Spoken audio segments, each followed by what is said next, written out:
साधारणतंत्र दिवस पालन अवसर में हस परिवार पक्षर सका 6:30 मिशन पड़िया परिसर में पताका उत्तोलन कर सेठारे समस्त सदस्य जातीय संगीत गान करने सह वंदे मातरम संगीत गान करते। पताका धरी पड़िया परिक्रमा करते। अनुष्ठान वरिष्ठ सदस्य दिवाकर महापात्र पताका धरी जातीय संगीत गान करते। यही अवसर में सेठारे अनुष्ठान सभापति गोपाल जेना, संपादक ब्रह्मनाथ रथ और समस्त सदस्य उपस्थित थे।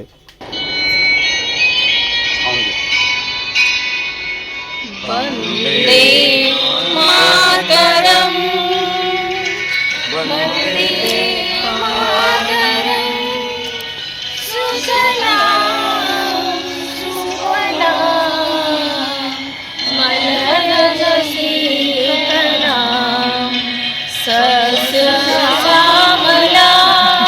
मातरं वन्दे मातरम्। शुभ्रजोत्स्ना पुलकितयामिनी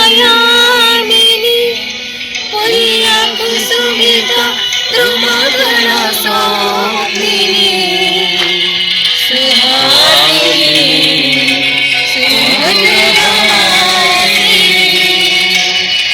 सुखदां वरदां मातरं वन्दे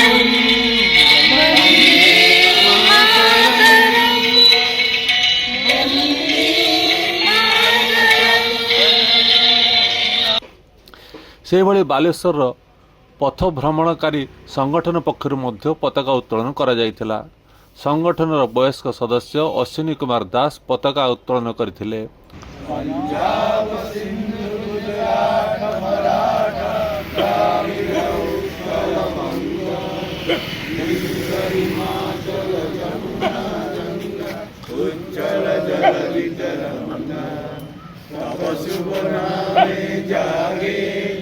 तब शुभ आशीष मांगे गाए तब जय गाथा जन गण मंगलदायक जय हे भारत भाग्य विधाता जय हे जय हे जय हे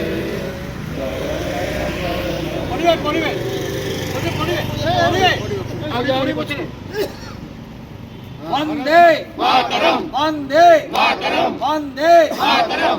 प्रतिवर्ष भली चलित वर्ष मध्य संगठनर सदस्य जयंत महांती को तांकर समाजसेवा पई अंगवस्त्र दे संबर्धना प्रदान करा जायतिला। एही अवसर में सेठारे संगठनर समस्त सदस्य उपस्थित थिले। 77तम साधारणतंत्र दिवस रे आमे एठी एकजुट होइछे। प्रतिवर्ष ए स्वाधीनता दिवस और साधारणतंत्र दिवस तरफरु दिन आम आमर मणिवाग ग्रुप तरफ गोटे ये पताका उत्तोलन प्रतिवर्ष हुए। यही जो जनवरी 26 रे जो आमर संविधान रचना होता डॉक्टर आम्बेडकर जो रचना करते संविधान ताकू नहीं आम आज पर्यंत से संविधान को अनुकरण करी आम देश आज से सुरखुरी में चली गोटे सार्वभौमता रक्षा करी आमर देश आगे चली विकास पथरे। तेणु आम समस्ते जो आम मेंबर्स माने अच्छी समस्ते एक है आम जो रहीचु यहाँ आमर निजर गोटे देख माने प्रदर्शित होची जे आम सबू केमती धीरे धीरे धीरे धीरे देश को विकास आड़ को गति करुचु।